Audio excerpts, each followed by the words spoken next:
It's very simple to define here as well.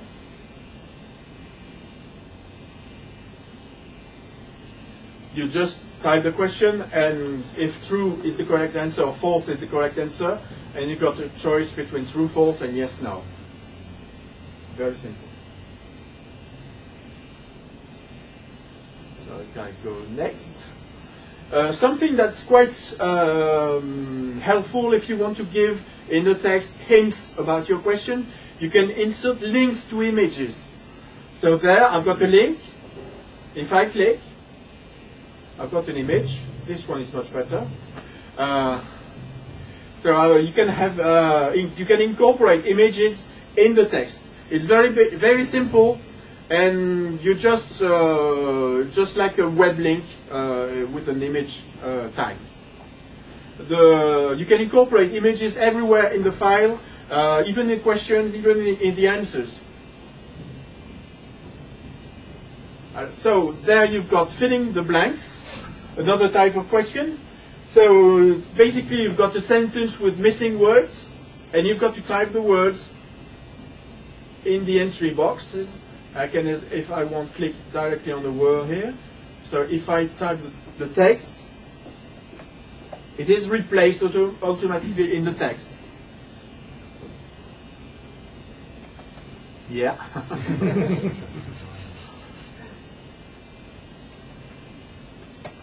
So I should be correct now.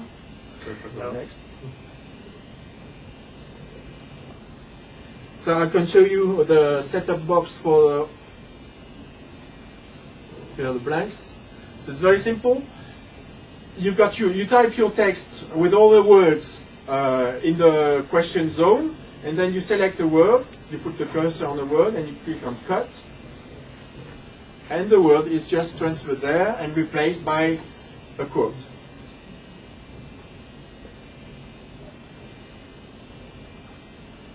Next type of question. This one is a simple. So we just ask you to type a word, and it compares it with a list of answers that you've entered in the box. So what is the best sport ever? Skydive. So if I go back there and show you how it's done. Very simple. So you've got the questions and the possible answers. Next. List matching. So you can, when you have to link the elements of a left column with a right column. So it's very simple to, everything is handled by the object. So I recall to you that there is no event at all in the program I'm showing to you. Everything is done within the object. As I told you, I can have links to images as well. So it can be anywhere in the text. So if I go back there, show to you how it's done. So you've got two columns. So this is the questions. And then you've got two columns. So the first column with the answers on the left, and the right column.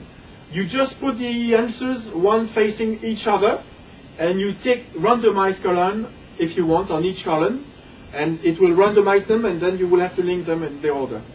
I was telling you about the links to images. So this is one link. You see image equal to, which takes image number 2 in the list of images that I will show you later, and slash image to finish the list. So it's very simple. Priority sequence. You've got to order the proposition in a different order. So for there's a small bug in Vista. I don't know why it does that. Blame Microsoft.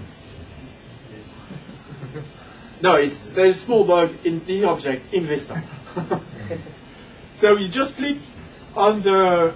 No. I wake up in my bed. I get up. I go to the bathroom. I have a nice breakfast, and I go to work. So it's very simple. Click on an object, and the setup box for this one. Priority sequence.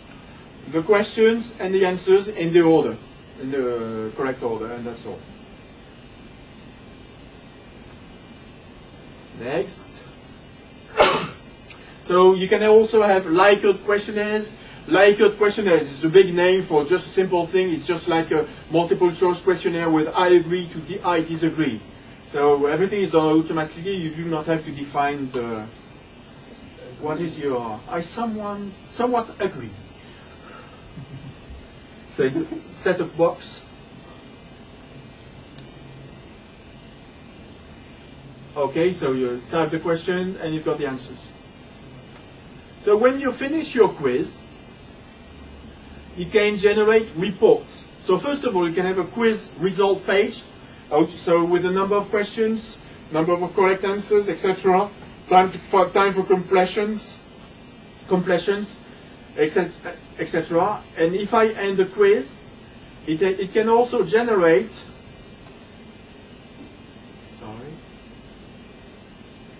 A file report with much more details.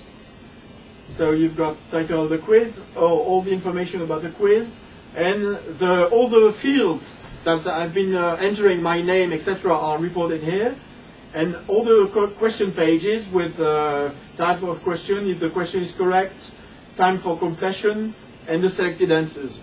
So actually, it's very you can create a program to exploit this kind of report automatically. You also have an option in the setup box for the report to save it.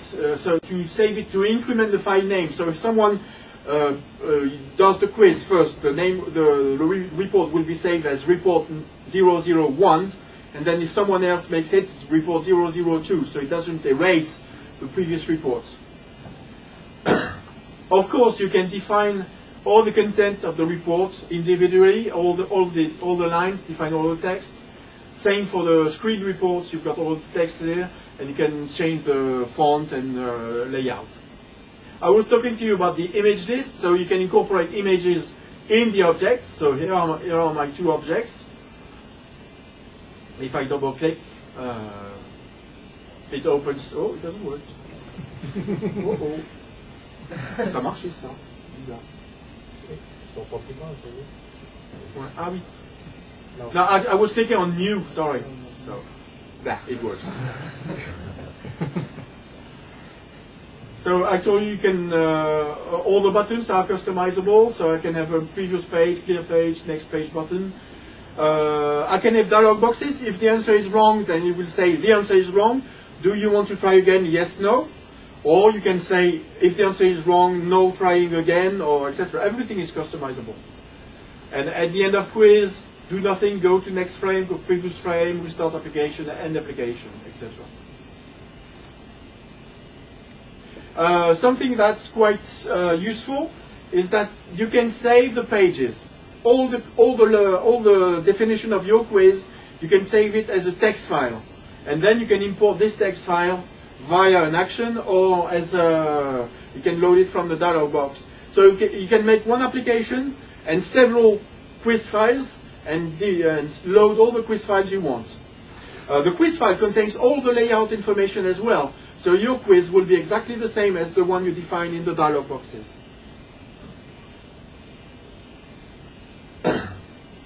Well, that's about it. So it's quite a powerful object, and we hope that some people will make good use of it. And that's it. Do you have any question? I forgot to say, if you've got any question, just interrupt me, and I will gladly ignore you. Sorry. You tell us at the end, right? So no, don't fear to raise your hand and ask questions. So now I'm going to show